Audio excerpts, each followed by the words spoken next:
नाजिया, आजकल कहाँ हैं आप? जी अभी तो इस प्रोग्राम में।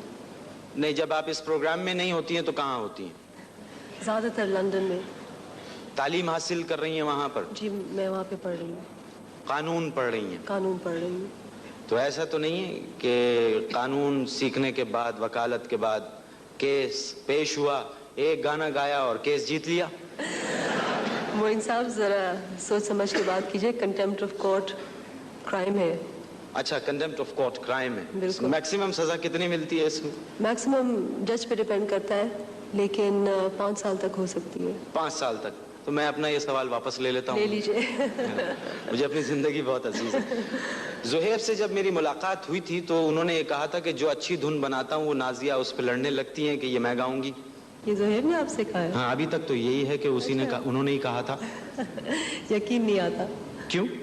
क्योंकि ज़्यादातर अगर अच्छी धुन ज़ुहैर बनाए और अगर कभी लड़ाई हो तो ये होता है कि ज़ुहैर ज़्यादा लंबे चौड़े तो वही गाते हैं, मुझे तो मौका नहीं मिलता। फिर ज़्यादा लंबे चौड़े हैं तो वही गाते हैं, हालांकि आप बड़ी बहन हैं, वो तो छोटे हैं आपसे। हाँ, लेकिन वो शायद भूल गए हैं कि मैं बड़ी हूँ। मतलब वो अब ताकत के बलबूते पर गा रहे हैं आजकल। नाजिया, हमने सुना था आपको फिल्मों में काम करने की भी ऑफर्स हुई थी? जी ऑफर्स तो थी। फिर आपने क्यों इनकार कर दिया? जी मुझे दिलचस्पी नहीं है अदाकारी से। कोई दिलचस्पी नहीं है? नहीं, बिल्कुल नहीं। देखने की हद तक तो होगी कि किसी अच्छे। देखने की हद तक तो है, बिल्कुल। मेरे प्रोग्राम देखती हैं आप? कभी कभी आप ओवर एक्टिंग ना करें तो। अच्छा, अगर मैं ओवर एक्टिंग ना करूं तब देखती हैं? हाँ। अगर मैं ऐसी रहूं सीधा भोला भाला सा तब जरूर देखती हैं। अच्छा, एक बात बताइए, मुझे एक बात याद आई कि एक साहब ने अपने मंगेतर से पूछा, कहने लगे कि वो जो अंगूठी मैंने आपको दी थी वो आपकी सहेलियों को पसंद आई? तो उनकी मंगेतर ने जवाब दिया, पसंद तो बहुत छोटा लफ्ज है, 2-3 ने तो उनमें से वो अंगूठी पहचान ली।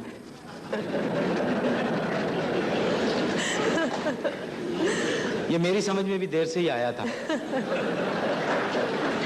तो ये बात मैंने इसलिए की है, मैंने ये पायरेसी की रेलेवेंस में ये बात की है कि आपके जो ऑडियो कैसेट्स हैं उनकी इतनी बेईमानी होती है, चीटिंग होती है, वो पायरेसी उसकी इतनी होती है, तो आप इस पे कुछ कहना चाहेंगे? बस ये कहूँगी कि जो लोग ख़रीदते हैं शायद उनकी पहचान जैसे इन 2 लड़कियों की थी उनकी इतनी अच्छी नहीं होती, क्योंकि पायरेसी का मरहला तो बहुत हमारे लिए जो पूरी इंडस्ट्री है, म्यूज़िक इंडस्ट्री, फिल्म इंडस्ट्री, उसको किल कर रही है। क्योंकि हर जो कैसेट, जैसे हमारे कैसेट्स बिकते हैं, हर जो लीगल कैसेट बिकता है उसके लिए 30 पायरेटेड होते हैं। और जाहिर है कि आप अगर लोग चोरी कर रहे हैं तो जब तक कोई एक्शन ना लिया जाए तो चोरी रुकेगी तो नहीं। बाहर के मुमालिक में अगर कोई पायरेसी करता हुआ पकड़ा जाता है तो उसको पेनल्टीज वगैरह होती हैं उसको? It's a crime ji. Crime है? बिल्कुल। उसमें क्रिमिनल ऑफेंस है और उसमें क्रिमिनल ऑफेंस और आप फिर अंदर जाते हैं। और उसका कंपनसेशन आर्टिस्ट को मिलता है? कंपनसेशन ये होता है कि अगर उनको मिल जाए पायरेटेड कैसेट्स तो जो कैसेट्स होते हैं वो डिस्ट्रॉय होते हैं, और कॉम्पनसेशन यही होता है कि जाहिर है कि अगर पायरेटेड कैसेट्स मार्केट में ना आए तो जो कैसेट। जब दिल की बात होती है, वजद में कायनात होती है, क्या करें बात बेवफाओं से, बात वालों से बात होती है। आइए आज उस लड़की से बात करें जिसके एक ही गाने से फिल्म इंडस्ट्री में उसकी बात बन गई, नाजिया हसन। नाजिया जी, कैसी हैं आप? ठीक ठाक। बिल्कुल ठीक ठाक। मैं ये चाहती हूँ कि आज प्रोग्राम की शुरुआत करने से पहले क्यों ना हम आप ही की आवाज में, खालिस शुद्ध आपकी आवाज में, यानी बगैर साजों के वो गाना सुन लें जिसने तहलका मचाया था। आप जैसा कोई? बिल्कुल ठीक है। जरा गुनगुनाइए। आप जैसा कोई मेरी जिंदगी में आए तो बात बन जाए, बात बन जाए। फूल को बहार, बहार को चमन, दिल को दिल, बदन को बदन।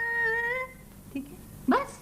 अरे रे रे रे, ऐसा लगा जैसे दिल चलते चलते दिल की धड़कन बंद हो गई हो। आगे बढ़ने से पहले मैं जो आपको देख रही थी उसे देखते हुए एक ख्याल मेरे जहन में आ रहा है, वो ये कि आप में निस्वानियत, ग्रेस बहुत ज़्यादा है, और ये लोच, ये लचक, खास तौर पे गाते हुए जो आप मगन हो जाती हैं और आपके अंग अंग से रिदम फूटा पड़ता है, ऐसा लगता है कि आपने डांस भी सीखा है? नहीं सीखा? नहीं। तो यानी सारी कारस्तानी जो है बगैर सीखे हुए हो रही है? कारस्तानी मतलब ये कयामत, ये गॉड गिफ्टेड टैलेंट जो है बगैर सीखे हुए सब चला आ रहा है। तो आपको ये महसूस नहीं होता कि अगर आप थोड़ा सा पॉलिश करने के लिए अगर वाकई गाना भी और सीख लें और डांस भी सीख लें तो सोने पे सुहागा हो जाएगा? पता नहीं,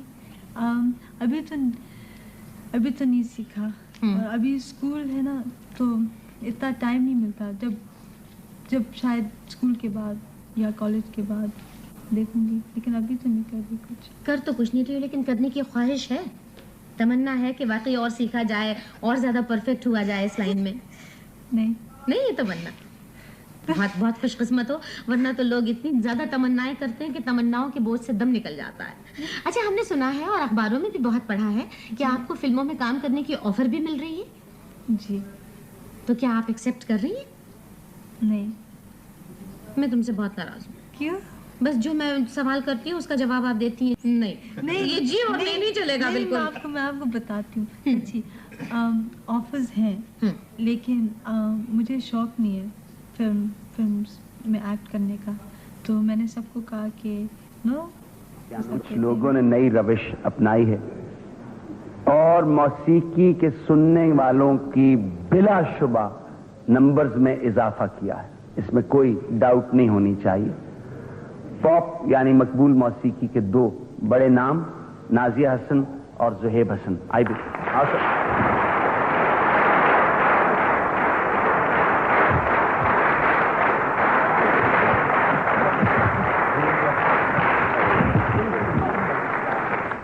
एक इंप्रेशन ये है कि जो पॉप म्यूजिक है वेस्ट में या पॉपुलर म्यूजिक है, उसमें परफॉर्मेंस और परफॉर्मर पर ज्यादा स्ट्रेस होता है, म्यूजिक पे कम होता है। ये इंप्रेशन करेक्ट है कि नहीं? जहाँ तक मैं समझती हूँ कि आजकल ये होता है कि जो आप गाना गाएं तो जो परफॉर्मर होता है तो उसकी ज़ाहिर पर्सनालिटी परफॉर्मेंस में एक बहुत बड़ा पार्ट प्ले करती है। लेकिन जब मैंने पहला गाना गाया था तो ना किसी ने मुझे देखा था, ना किसी को पता था कि मैं कौन हूँ, कहाँ रहती हूँ, कहाँ से आती हूँ। मैं लंदन में थी, गाना इंडिया में रिलीज़ हुआ था, पाकिस्तान में रिलीज़ हुआ था, और जब हिट हो गया तो फिर लोगों ने पूछा कि किसने गाया। ओके, देखो अगर आउटस्टैंडिंग गाना हो तो उसका फर्क नहीं पड़ता परफॉर्मर पे स्ट्रेस या परफॉर्मेंस पे स्ट्रेस नहीं है, composition recording. I think a good performance can enhance a song, उसको बेहतर कर सकता है। आई थिंक प्रेजेंटेशन भी बहुत रोल प्ले करती है। प्रेजेंटेशन बहुत इंपॉर्टेंट चीज़ है। आप किसी चीज़ को भी प्रेजेंट करें, या तो आप आर्टिकल लिख रहे हैं, उसकी प्रेजेंटेशन अच्छी हो तो हर चीज़ में ये ट्रू रहता है। तो मौसीकी के में दिस इज ट्रू कि presentation is very important. The artist himself, how he looks, how he presents the song, emotions कितने आदमी डालता है गाने के अंदर, तो all these things are very important. लेकिन ये जरूर है कि अगर आपके पास चीज ही शुरू से अच्छी ना हो तो अगर कम माठा हो आपके पास तो जो मर्जी प्रेजेंटेशन कर लिया जाए। सलामत अली खान साहब के जो हैं एडमायरर्स, उनका ख्याल ये है कि जब नाजिया और ज़ुहैब टेलीविजन पे आते हैं तो वीडियो के सारे टेक्निकल इफेक्ट